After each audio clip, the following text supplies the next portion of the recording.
Late Night Health continues. I'm Mark Alyn, along with the insane Daryl Wayne, and we're going to take a look at aging right now. Our guest has written a book. It's called The Super Age, Decoding Our Demographic Destiny. He's a demographic futurist. He's the first one in the 30,000 plus people that I have talked to. He is my first demographic futurist. His name is Bradley Schurman, and he's in Washington, D.C. Hello, Bradley. It's good to be with you. First of all, what the hell is a demographic futurist? We're a unique breed.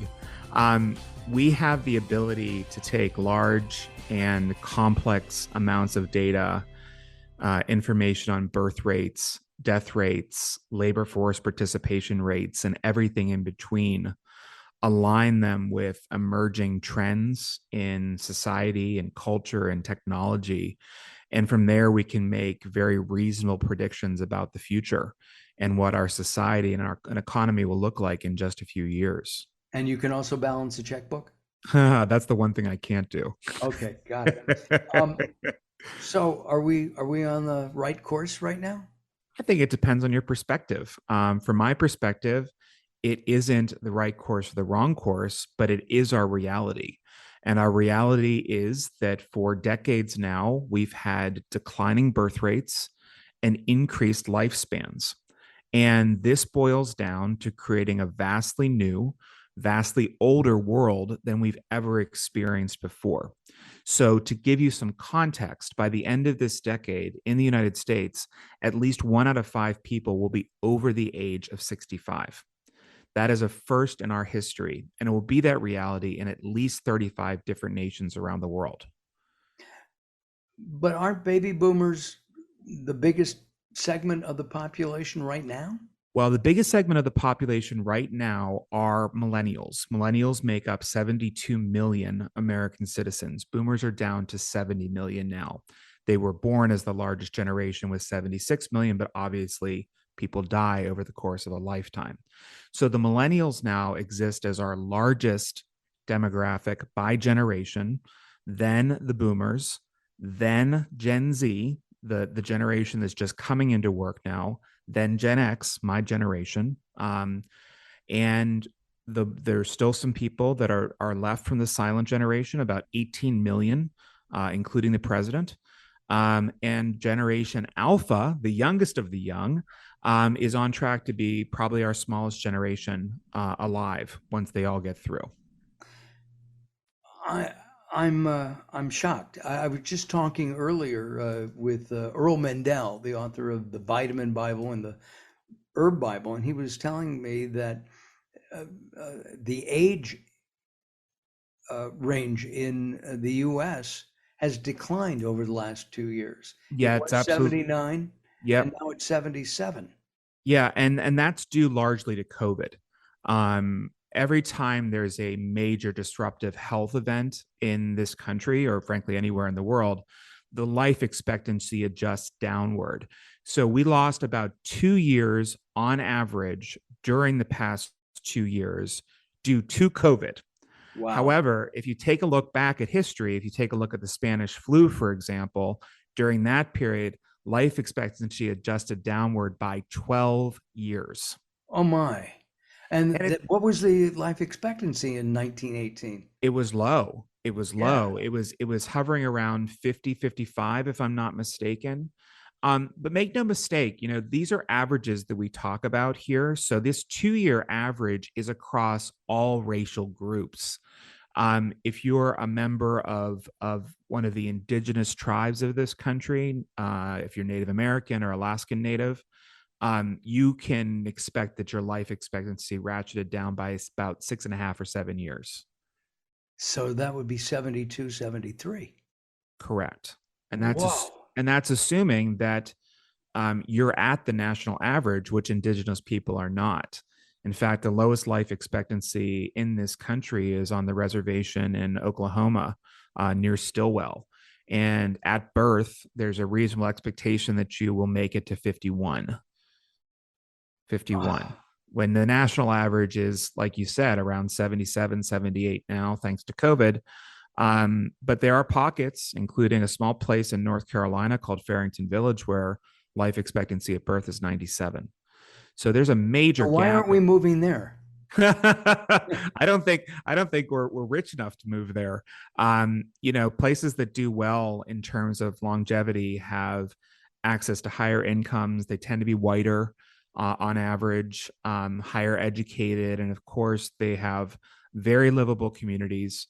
They're highly social people that live there, and they've got access to great healthcare. Our guest is Bradley Schurman. He's written a book called The Super Age, Decoding Our Demographic Destiny. The way I'm interpreting this is that we need old people. Yes. We need them to work.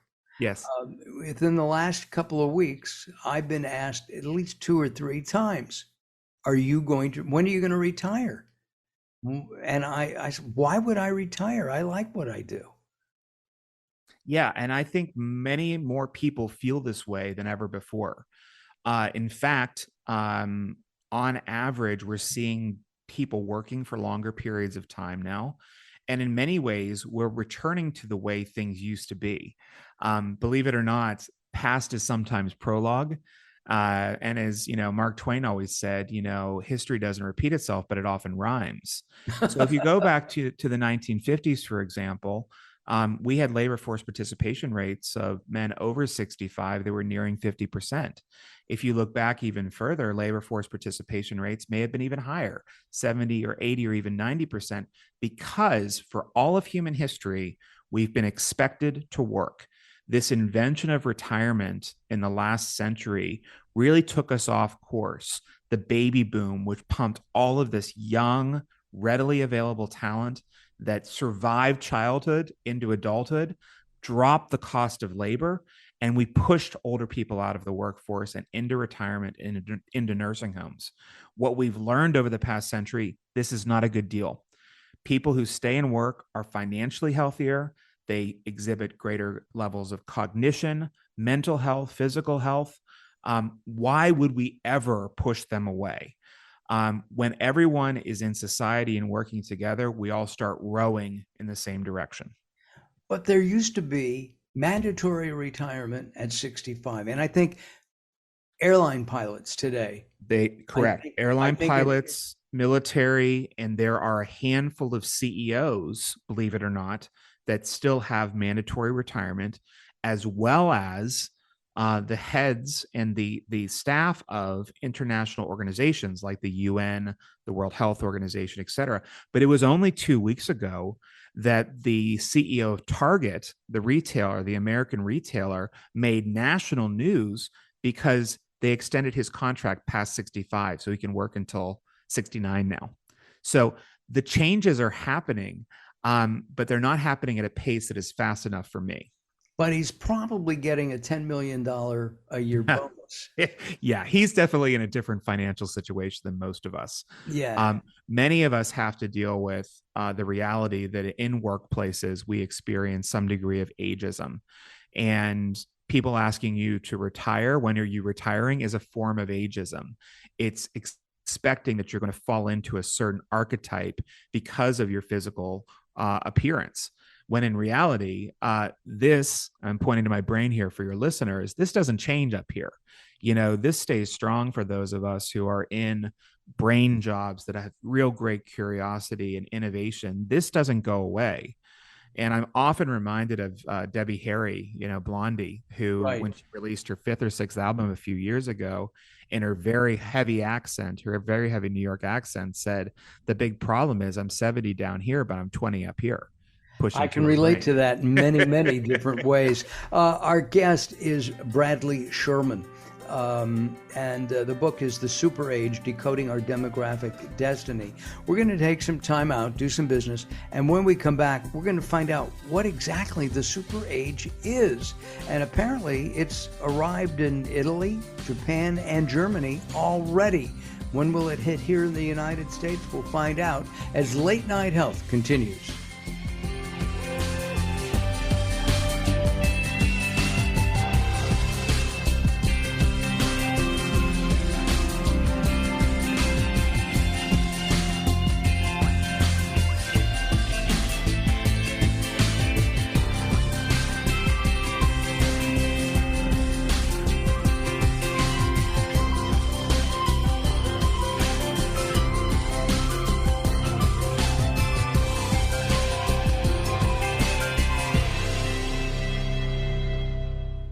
Recently, I met Jacqueline from Bright here in Los Angeles. She gave me a hearing exam and then showed me how to hear again with the new Signia Pure Series hearing aids, and she can give you your life back too.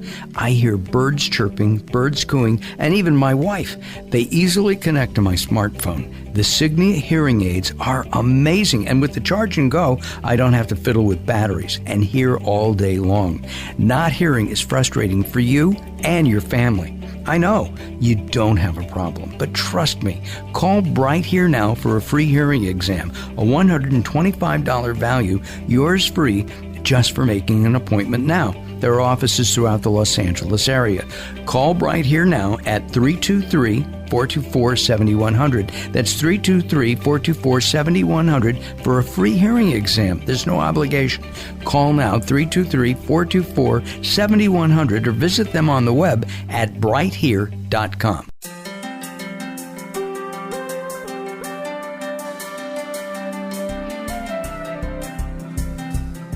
Late Night Health is proud of our partnership with the EBC, the Evolutionary Business Council.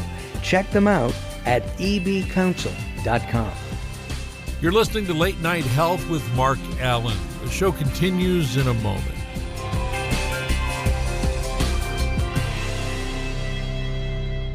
If you're listening to Late Night Health right now, you're part of the growing target of baby boomers we're serving. Hi, I'm Daryl Wayne, producer of Late Night Health, inviting you to join the Late Night Health family. If you have any business targeting the growing boomer market, Late Night Health is the ideal advertising vehicle for you. From vitamins to insurance, alternative health to Western-style medicine, Late Night Health caters to the growing population of those over 40 years old. This vibrant demographic has expendable income to fight aging, purchase travel, take care of aging parents, or just have fun. Find out about the advertising opportunities with Late Night Health. Call us at 805-391-0308. That's 805-391-0308, or email us at info@latenighthealth.com. That's info@latenighthealth.com. Join Late Night Health as we empower people to take charge of their own health care. Call now at 805-391-0308. That's 805-391-0308.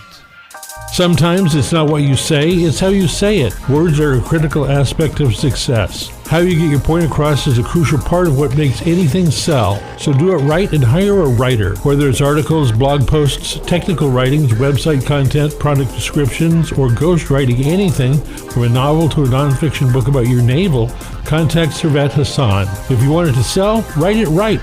Email Servet at servet@servethassan.com.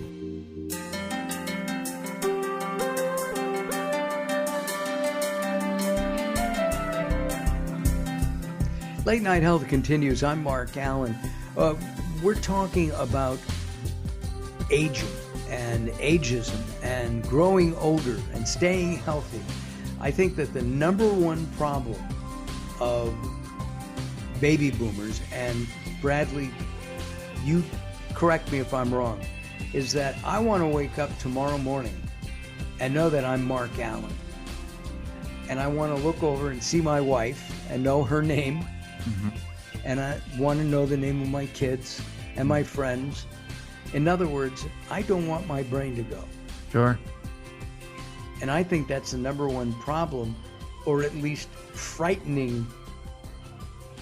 overwhelmingly frightening situation that baby boomers are going through. Well, I think certainly baby boomers are rightfully so very afraid of cognitive decline, of dementia, of Alzheimer's, because there is no cure. And despite, the work of the Gates Foundation and others, there really has been no measurable impact on turning around the course of the disease. And obviously, as we live longer, there's a greater chance that we'll get it. But there is an upside to this, or at least there's a positive note. Even as the number of boomers explodes, about 10,000 each day, going past the age of 65, the proportion of people that have Alzheimer's is actually going down. So even though the hard number is going up, the proportion of people is going down. So that's something positive to look forward to. And we know that if we stay engaged for longer periods of time, we're less at risk for developing something like dementia. So for your listeners, if they're concerned about this, staying engaged in work, staying active and engaged in learning, but more important than anything else, maintaining your social connections, making sure you have friends is one of those ways that you can really stave off this disease. I'm a radio host. People don't like me, so we don't have I like you. friends. I like you. Thank you, Bradley. Let's talk about the super age. What is the super age? Is that somebody who's in their 80s? And Well, I'll give you an example. I just thought of somebody. He just passed away. He was 94 years old. He was a publicist here in the Los Angeles area where I'm based. He was working until the day he died. Yep. Super agers are a group of people, and they are, by every measure, a new life stage. So we had teenagers, we had adults, we had those in middle age, we had retirees. Superagers fall into a new category. They tend to be older in terms of their calendar years, but they exhibit much younger in terms of their mental function, their cognitive function, their physical strength and well-being. They also tend to be engaged in work, as you've mentioned, based on your friend. They're working people, usually in income-producing work, but it could be volunteerism as well. They tend to be digitally literate, constantly curious, and always connected to their friends and their family. This seems to be the right mix that people have to get to this super aged position. But in terms of a societal measure, as I mentioned earlier, it's just a numbers game. It's a UN designation for super aged societies, meaning that the proportion of people over 65 passes 20% of the total population. You are good with numbers then. But not my checkbook. But not your checkbook. I get it. With aging, and you've been fascinated since you told me like you were 7 years old or so. Did you have a close relationship with your grandparents then? Yeah, especially close with my grandparents. They were secondary caregivers for me. My parents both worked. My dad's a lifelong entrepreneur in medicine. My mother's a teacher, and my grandparents took care of me and my brother. During the day, they took over some of that caregiving burden. But my grandfather in particular was always such an inspiration to me because he was born into abject poverty. He was one of 8. He was literally that person that didn't have a pot to piss in. That saying comes from his family.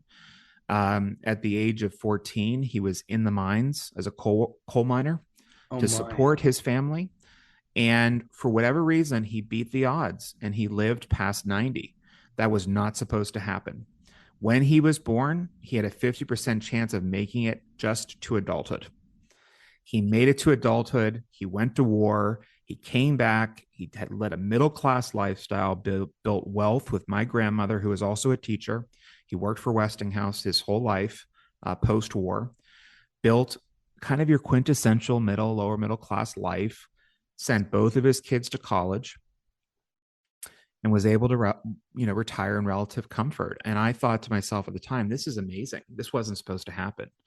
So he was an inspiration to me on how to live. He lived family first.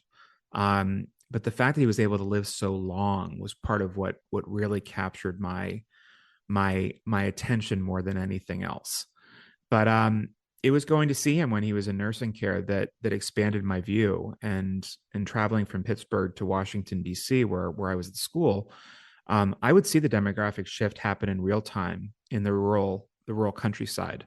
I'd see people who were my grandparents' age or older working as gas attendants or waiters or waitresses at rest stops. Right now they're working at Trader Joe's. Exactly. Or believe it or not, in the Apple store. Yes. It's not unusual. In fact, in my book, The Super Age, I talk about this one gentleman I met who was well past his 70s, working as an Apple expert in the store, and it was just when I was starting to write this book, and I said, I have to ask you, what are you doing here? And he said, I love to work. This is my second time coming back to work. And I said, well, why did you do it? He said, well, my father just passed away. My father was 106. Oh my God. He said, okay. He goes, and my father had Alzheimer's for the past 5 years. Oh. And he said, I realized during this caregiving period that I needed to stay connected to stay healthier. But I also needed to work longer because I couldn't afford to get to 106. And there's this added benefit that I get to work in an environment where I get to talk to people all day, remaining social, like I said. Right. I get to learn new things, lifelong learning, and I get to connect with younger generations. That's building resilience, building those friendships that'll last you for the rest of your life.